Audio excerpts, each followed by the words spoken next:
Bonjour à tous, bonjour à toutes, je vous retrouve aujourd'hui pour une vidéo haul scrapbooking. Désolée pour cette voix enrouée, quand bien même on doit s'excuser d'être malade, je suis pas sûre. J'ai le bout du nez qui pèle, je me mouche, de toute façon tout le monde se mouche à la maison, tout le monde est enrhumé. Et j'ai la voix enrouée, tout est retombé dans la gorge, donc j'espère que sa voix ne sera pas trop désagréable à écouter, mais je voulais profiter de ce moment de tranquillité où mon fils est parti à une activité, ma fille fait la sieste. Je voulais profiter de ce moment pour vous filmer une vidéo qui sera donc, comme je disais, une vidéo haul concernant le scrapbooking et le tri photo en règle générale. Qu'est-ce que le scrapbooking? Si vous ne savez pas, c'est un loisir créatif qui permet par différentes méthodes de collage, d'ajout de papier coloré, d'ajout de matière, d'ajout d'autocollants, d'ajout de différents accessoires de récupération, que ce soit des rubans ou autre chose. C'est un loisir créatif qui permet de mettre en valeur des photos. Donc on va faire usage de différents découpages, de plein de perforeuses, euh, plein de choses pour mettre en valeur les photos, pour saisir les photos qui vont ensemble, quel papier coloré ajouter à ces photos, etc. Donc c'est quelque chose qui me distrait beaucoup, que j'aime beaucoup faire et qui m'apporte beaucoup de satisfaction parce que je suis quelqu'un qui est accro aux souvenirs et accro à la sensation de l'émotion en fait. Si il y a quelqu'un dans la famille, dans le groupe d'amis qui doit faire le montage vidéo de plein de photos, d'instants de vie, de plein de films, ça va être souvent moi qui fait ce genre de choses. J'adore faire ça en fait, de toute façon j'adore le montage vidéo, j'adore le traitement photo, c'est une grosse partie du blog et du taf de youtubeuse que j'aime beaucoup. Et du coup pour ma vie perso, je suis très en retard parce que je passe beaucoup de temps à monter des vidéos, à trier des photos pour le blog et pour ma chaîne, et je ne passe pas autant de temps à trier, à ranger mes photos personnelles. Pour autant, j'essaye d'imprimer régulièrement des photos pour être sûre d'avoir matière le jour où ça me prend, le jour où j'ai 5 minutes. Il faut pas 5 minutes pour faire une page de scrapbooking. Le jour où j'ai 1 heure devant moi, si j'ai envie de faire du scrapbooking, j'ai envie d'avoir quelques photos. Donc mes photos, je les fais imprimer soit sur monalbumphoto.fr, soit sur le site de Cheers. J'ai fait imprimer aussi des tirages photos comme ça, type photo Polaroid, sur le site de Cheers encore. C'est un fini brillant. Je trouve que voilà, pour faire une page de scrapbooking, coller ça sur une page 30 x 30, sur un papier harmonieux qui sera en harmonie avec les photos, en ajoutant quelques trucs. Bref, il n'y a pas besoin de 50 accessoires à ajouter à ça. Le fait d'avoir imprimé les photos d'une taille différente, d'un format différent, tout de suite ça met un style à la page sans avoir besoin d'ajouter plein de fioritures. Pour ce qui est du tri des photos, je ne traite pas tous mes albums photos par scrapbooking. Je fais aussi des albums sur des sites comme monalbumphoto.fr. C'est pour moi le meilleur site pour constituer des albums photos où on peut insérer les photos puis on reçoit tout sur papier lisse, bien imprimé, on peut illustrer par différentes images, par différentes formes géométriques. C'est pour moi le meilleur site. Et du coup là j'ai d'ailleurs 3 albums qui sont faits et qui sont prêtes à commander. J'attends de réunir un petit peu d'argent, de mettre un petit peu de sous de côté pour faire imprimer ça, parce que un album, suffit qu'on prenne la finition brillante, le petit coffret qui va avec et tout, on peut en avoir pour 60 balles, voire 80 € selon le nombre de pages. J'aime aussi faire trier mes photos par scrapbooking. Donc là, je voulais vous montrer dans quoi j'avais investi pour avancer mon tri photo et pour mettre en page tous les clichés que j'ai fait imprimer. La dernière vidéo scrapbooking, je vous ai présenté cet album de la marque Toga où il est noté instant partagé.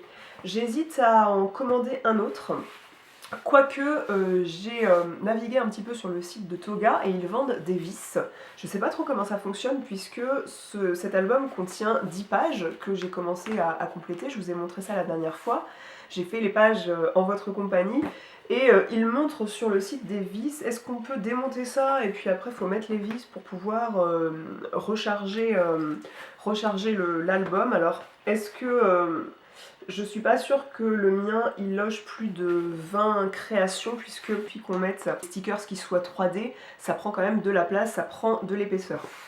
Donc je pense pas, mais dites-moi si vous avez déjà commandé ce genre de vis sur le site de Toga ou même si vous avez acheté ça chez Cultura. ou dites-moi si vous avez déjà acheté ce genre d'album, s'il est démontable et rechargeable. Je ne pense pas, je pense que je confonds en fait avec les albums qui sont modulables. Le haul d'aujourd'hui, je vais vous présenter mon passage chez Cultura, c'est très bref. J'ai également pris un petit truc chez Action et j'ai fait 2 commandes donc chez La Fée du Scrap, c'est vraiment mon QG en termes d'accessoires de scrapbooking, et sur le site de Toga. Pourquoi La Fée du Scrap c'est mon QG? C'est-à-dire que j'ai habité à Nantes, j'ai eu un appartement sur Nantes qui était à 3 pas de La Fée du Scrap. Sur le site de Toga, afin de faire de nouvelles pages de scrapbooking, toujours ce format carré 30 x 30, j'ai acheté des pochettes transparentes comme ça, qui sont perforées avec 3 perforations comme ça. C'est disponible sur le site de Toga, mais je les ai achetées chez Cultura. Et chez Cultura, il n'y avait pas d'album photo disponible pour mettre ces pochettes transparentes là. Et sur le site de Toga, ensuite, ils proposaient ce genre d'album avec ce système de vis, mais j'avais du mal à saisir sur le site en naviguant comment ça fonctionnait ce type de vis. Donc j'ai pas pris ça. J'ai creusé un petit peu le système Project Life parce que j'étais pas du tout intéressée par le système de mise en page de photos Project Life, mais les albums que je voyais passer sur internet, eh bien il me semblait qu'ils pouvaient être très épais et que je pourrais mettre mes pochettes transparentes Toga, que l'écartement des anneaux à l'intérieur du classeur pourrait tout à fait correspondre. Sur Amazon, j'étais vraiment perdue dans les dimensions des pochettes, dans les dimensions des classeurs. Je suis retournée sur le site de La Fée du Scrap et j'ai trouvé mon bonheur, donc j'ai pris un modèle de classeur comme cela, avec ce truc là où on peut glisser une note genre 2015 à 2018 par exemple, tout simplement, famille, amis ou soirée d'anniversaire, et mes feuilles transparentes logent parfaitement. Je vous ai montré cette réalisation sur Instagram. Là j'ai glissé ça dans une feuille transparente Toga et on peut tout à fait mettre la feuille transparente dans ce classeur là, donc je suis ravie, sachant que vu l'épaisseur je peux loger je pense une quarantaine de feuilles transparentes, j'imagine. Ce visuel là qui est tout à fait simple, très géométrique. Alors comme disait l'une de vous en commentaire, et je l'avais précisé dans ma première vidéo où je faisais une page avec vous de scrapbooking, ce qui est bien avec le scrapbooking, c'est qu'il y a autant de possibilités de pages qu'il y a de personnes qui font du scrapbooking. C'est vraiment propre au goût de chacun, à la personnalité de chacun, et aussi au matériel qu'il a sous la main, parce que moi vous avez pu comprendre que ça déborde. Voilà, je me suis pas mal lâchée toutes ces dernières années en matériel de scrapbooking, mais c'est pas pour autant qu'il faut investir tout ça pour faire des pages, hein, c'est pas vrai. Je vous ai glissé quelques conseils en commentaire sous un article de blog précédemment. Le concept de Project Life, à la base, c'est un concept de pochette photo que maintenant propose la marque Toga. Et moi j'étais très réfractaire à ce dispositif là parce que pour moi, à mon humble avis, ce n'est pas du scrapbooking. C'est un petit peu la cuisine d'assemblage du tri-photo en fait, c'est-à-dire que le concept de Project Life, c'est que vous achetez des petites cartes qui sont illustrées, donc des papiers illustrés qui sont déjà découpés en cartes, qui sont censés loger dans ces pochettes. Donc vous voyez que moi j'ai acheté un lot de pochettes où il y a 12 compartiments et vous glissez des cartes qui vont s'assortir aux photos que vous glissez à côté. Et en quoi je trouve pas que c'est du scrapbooking? Je trouve que je vois pas, c'est pas bien différent en fait du concept qu'utilisait ma mère ou ma grand-mère pour stocker des photos, c'est-à-dire le principe de pochette photo. Alors certes, on va utiliser une perforeuse pour couper la photo avec, on va arrondir les angles, on va coller 3-4 autocollants, mais je pense que quand on a envie d'avoir page blanche, d'avoir carte blanche, page blanche, une page vierge pour laisser aller sa créativité, je pense que le format 30 x 30 est beaucoup plus appréciable. Pour moi, c'est un peu quand on veut se lancer dans la peinture et puis finalement on se lance dans la peinture au numéro. Vous voyez ce que je veux dire? Et bien là, c'est un peu la peinture au numéro du scrapbooking, c'est-à-dire que vous pouvez faire quelque chose d'illustré par différentes cartes, par différents papiers. Vous pouvez mettre vos souvenirs pour si vous êtes du genre à garder vos tickets de train, vos tickets de concert, vos tickets de spectacle, vos tickets de musée. Vous pouvez venir les glisser dans différentes pochettes en illustrant la chose avec différentes cartes. Pourquoi moi j'ai acheté ça alors que pour moi ce n'est pas du scrapbooking? Tout simplement, il n'y a que les cons qui ne changent pas d'avis. Je considère que j'ai pas le temps, en fait. Je réalise tout à fait que je n'ai pas le temps de passer toutes mes photos en scrapbooking. mais pour autant, j'ai envie de suivre une chronologie dans mon classeur et j'ai pas envie qu'il y ait des trous d'événements entre chaque page de scrapbooking. Donc je me suis dit que si entre différentes pages 30 x 30 je pouvais glisser quelque chose que je peux faire très rapidement, qui me simplifie la vie, où j'ai pas à réfléchir vraiment sur la disposition de ma page, etc. Ça me faciliterait beaucoup la vie et que mes photos seraient enfin rangées. J'avancerais dans les années si entre plusieurs pages bien créatives, je glissais certaines pages comme ça. Donc on peut acheter avec ce système Project Life des cartes pour album photo pour venir s'accorder avec vos photos, les illustrer. Pour venir s'assortir avec n'importe quel événement, moi j'ai choisi des choses très neutres, bien qu'il y ait une couleur mint qui se dégage pas mal, et une couleur rose poudrée, bref des couleurs pastel, mais vous avez un motif d'appareil photo en fait qui ressort beaucoup. Vous avez différents motifs, c'est pas difficile de venir assortir n'importe quel thème de photo avec ça. J'ai également acheté du noir et blanc et du craft, donc c'est encore de la marque Toga. 60 cartes pour album photo, donc là il y a marqué mémo, on peut venir noter différentes choses. Je pense par exemple aux photos étapes des 1 mois, 2 mois, 3 mois jusqu'à 12 mois de ma fille Juliette, où j'ai envie de noter les détails de son évolution au fil des mois, bien que je l'ai noté de temps en temps derrière la carte. Là je me dis je peux noter le détail d'un événement, sur la photo le souvenir que j'ai en tête par rapport à tout ce que j'ai marqué dans mes cahiers de notes. Idem pour mon fils, même si j'ai pas fait ce système de carte étape, si j'ai une photo d'une sortie vélo, comment il a réagi en montant pour la première fois sur ce vélo à petite roulette, comment ça s'est passé son anniversaire, les personnes qu'il y avait, les cadeaux qu'il a reçus par exemple, si ça illustre un anniversaire. Et le fait d'avoir choisi ce coloris là, noir et blanc avec craft, et eh bien ça va aller avec n'importe quel type de photo. Donc là j'ai 60 cartes. Comme c'est réversible, chaque face de la carte est visible, c'est-à-dire que là vous allez glisser votre carte dans l'album photo et au verso vous allez pouvoir démarrer une autre carte. Donc c'est ça qui doit être un peu chiant, de savoir ajuster pour que derrière ça tourne bien pour démarrer une nouvelle page. Après, est-ce que c'est du scrapbooking ou non? Pour moi c'est pas la base du concept de scrapbooking, mais après votre album photo c'est du scrapbooking si vous en faites du scrapbooking, c'est-à-dire que sur chaque petite carte, le fait d'écrire à la main, vous pouvez coller des autocollants, vous pouvez découper votre photo pour la coller sur une carte comme ça, de façon à ce qu'il y ait cette carte-là en fond. Bref, votre album photo, il devient ce que vous en faites. Voyez ma première création avec ce genre de pochette. Alors c'est pas si simple que ça, parce que les pochettes sont disposées d'une certaine façon, et mes photos pour ce jour-là, cet événement-là, étaient toutes en format paysage, mais pas en format paysage 10-5 comme les formats paysages que vous voyez au milieu. Donc j'ai dû quand même faire un peu de scrapbooking. Alors je reviens un petit peu sur ce que j'ai dit, c'est-à-dire que on fait du scrapbooking mais sur un petit format. Donc là j'ai découpé la photo, j'ai ciselé un petit peu les mains, vous voyez que ça dépasse parce que je trouvais ça important pour cette activité de pastel, les premiers pas sur le gribouillage. Et puis j'ai collé des petits stickers, des petits accessoires en relief comme ça. Je trouve ça sympa. Là j'ai découpé un petit peu le contour de ses cheveux parce qu'il avait les cheveux un petit peu longs derrière. Je trouve ça trop mignon, ça représente un peu l'âge qu'il avait. Et là j'ai collé un petit appareil photo. Je reviens pas sur le fait que ça limite un peu la créativité, tout est cadré, je faisais l'assimilation avec de la cuisine d'assemblage, mais quand même on peut, avec un petit peu de créativité justement, personnaliser la chose en mode scrapbooking. Effectivement, si on retourne la feuille transparente, vous voyez que les cartes sont double face, donc il n'y a plus qu'à compléter par d'autres photos. Voilà ce que j'ai fait au dos, et franchement j'adore. J'ai pris ces photos qui sont d'un instant quotidien. Il s'agissait de mon fils qui marchait depuis quelques jours, voire quelques semaines, et puis il gambadait un peu partout dans la maison. Je l'avais pris en photo au coin d'une porte et j'adore sa bouille dessus que vous ne verrez pas. Donc j'ai remis derrière certaines photos des cartes comme ça et j'ai collé des petits éléphants qui sont en relief, les yeux bougent. Ils sont animés, ces petits éléphants, ça donne de la structure, du volume à la page. J'ai collé ces petits boutons nacrés que j'avais achetés dans une droguerie à Nantes il y a de cela quelques années.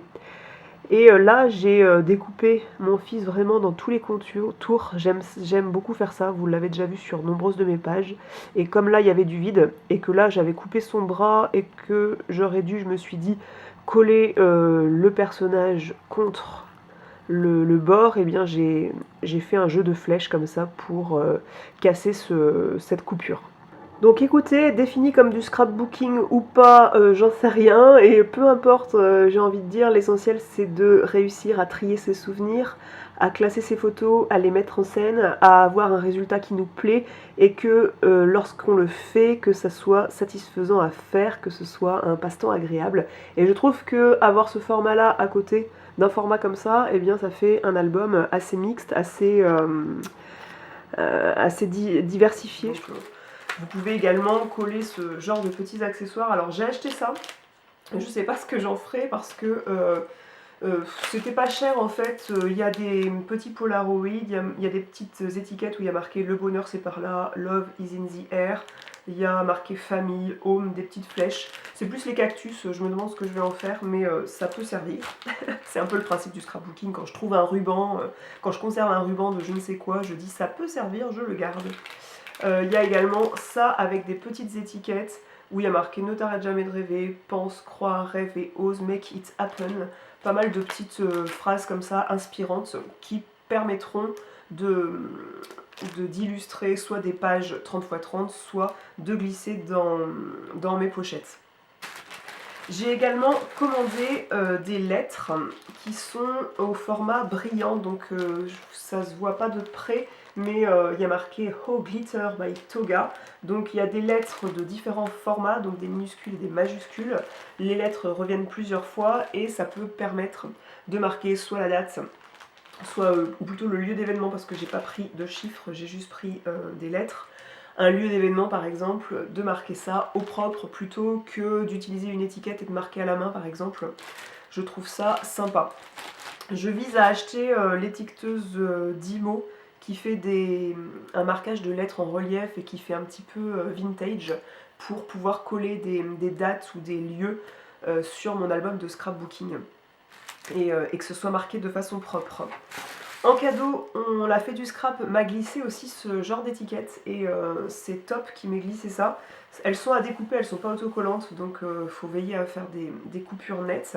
Mais je trouve ça cool justement pour illustrer mes pages de scrapbooking et marquer la date de l'événement de façon assez discrète mais assez raffinée quand même. Ils ont été très généreux en cadeau, la Fée du Scrap, j'aime vraiment ce magasin. Ils ont glissé une autre planche d'étiquettes à découper d'un autre coloris, un coloris plus neutre. Toujours pour avancer mes créations de pages en format 30x30, j'ai acheté ce format de page carré standard. Je vous mettrai le lien des différents sites sur lesquels j'ai trouvé ça. C'est soit la Fée du Scrap, soit Cultura en magasin directement, soit sur le magasin Toga. Donc j'ai acheté un papier assez épais qui fait un toucher peau de pêche de ce bleu vraiment très réussi. Le bleu est vraiment magnifique et je pense à des photos où j'ai un top bleu qui ressortira pas mal dans cette page.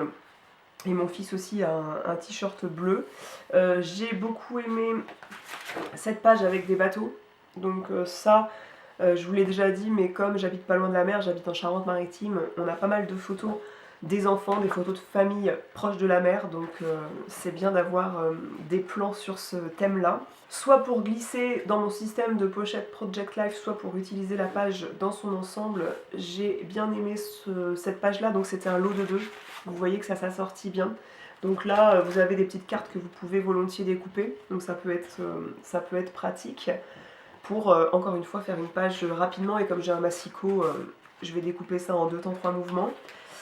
Pour les photos avec ma fille, il y avait ce truc là, donc plein de petites cartes où il est marqué Mommy's Little Night Hall, Hello World, plein de petites mentions comme ça. Donc si vous n'êtes pas anglophone, vous n'allez pas aimer ce genre de page. Mais au verso, il y a un papier fleuri qui peut tout à fait être utilisé aussi.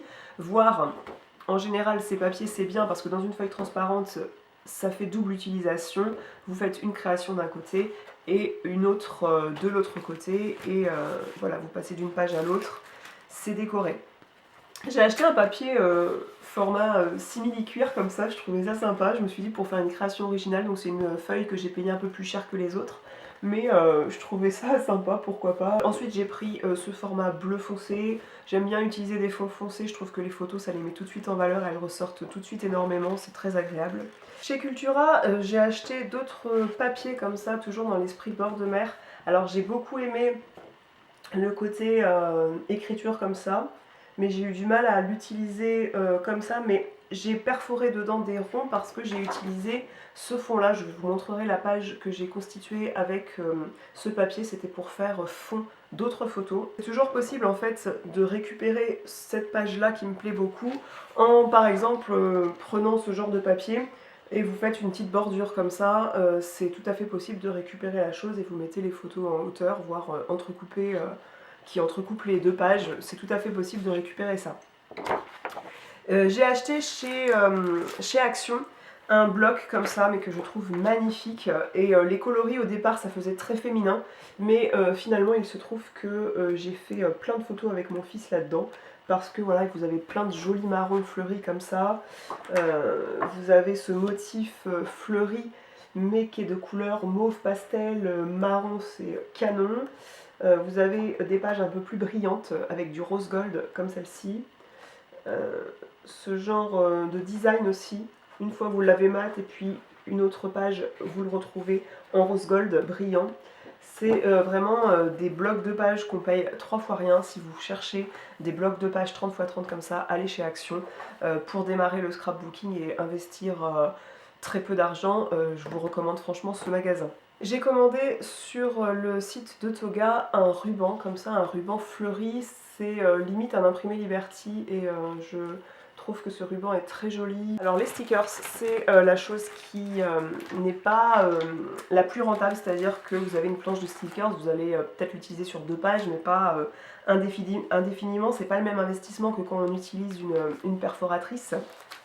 Et du coup, c'est là où j'adore flâner. Dans le rayon Cultura, vous avez la marque Global Gift Stickers Scrap Déco qui présente des planches pour illustrer différentes scènes. Donc moi j'ai choisi une scène sur les vacances avec une petite voiture qui porte des valises, une valise, des tongs, et ces stickers ils sont magnifiques parce qu'ils sont en 3D, ils sont très beaux, ils sont bien définis, ça fait pas vraiment les stickers cheap qu'on peut trouver dans certains rayons de loisirs créatifs. Vous avez des stickers sur le jardinage, et comme j'ai pas mal de photos sur le potager à mettre en page de mon fils, je vais les utiliser vraiment très facilement. Et j'ai choisi une autre planche avec un château, un chevalier sur un cheval, un dragon, des épées, parce que dans la cabane qui est surélevée, qui est sur pilotis avec un toboggan et une échelle, etc., qui est dans le jardin pour mon fils, il a un bouclier et une épée en bois, et il aime parfois du haut de son petit balcon, il aime jouer au chevalier, et j'ai des photos comme ça où je regrette qu'il n'ait pas un déguisement avec un petit casque. Chez Jiffy, j'aime bien me balader de temps en temps parce que on a ce genre de petites pièces qui sont des petites perles pour moi. C'est des fleurs craft avec une petite dose de paillettes, ça peut faire aussi bien sur une page qui met en scène mon fils que sur des photos de ma fille. C'est de couleur craft comme ça, donc ça ira avec n'importe quel coloris de page. Genre de page, encore une fois, très simple. J'ai juste ajusté la taille des photos, mais je les ai laissées telles quelles. Sur cette feuille de papier mint, étant donné que voilà, il y a les coussins mint qui ressortent, ma fille était habillée en bleu turquoise, mon fils dans les tons bleus. Le papier est fleuri, j'ai collé ces fleurs en bois. Ils sont en train de jouer, voilà, c'est vraiment une scène de vie, un instant partagé, comme le dit cet album, que j'aime beaucoup, et j'avais noté: le jeu est la forme la plus élevée de la recherche. Je sais pas si je vous avais montré dans ma dernière vidéo cette petite planche avec des compartiments avec différents boutons. Donc là on a du mint, du marron, du crème, qui permettent aussi d'illustrer une page, de donner du relief, de donner de la matière en 2 temps 3 mouvements. L'outil le moins écolo du monde que j'ai acheté pour mon scrapbooking, c'est ce roller de colle, je sais pas comment on appelle ça, une petite souris on a tendance à dire. C'est celui de la marque Mahé, je crois que je l'ai pris chez Cultura, et pour moi c'est le plus efficace du monde. Ça fait des petites bandelettes comme ça de colle, Et vous pouvez même coller un ruban, quelque chose qui est un peu plus lourd qu'une photo. Avec ça, ça tiendra vraiment très bien. Ce haul est terminé, j'espère que ça vous aura plu. Je vous fais des grosses bises, je vous retrouve dans la zone de commentaires si vous avez des questions. Je vous invite à partager cette vidéo si vous pensez qu'elle peut être utile à quelqu'un qui serait amateur, amatrice de scrapbooking, de tri photo, de classement de souvenirs. Moi je vous retrouve dans cette zone de commentaires sur le blog, sur les réseaux sociaux. Je vous fais des grosses bises et je vous dis à la prochaine. Salut!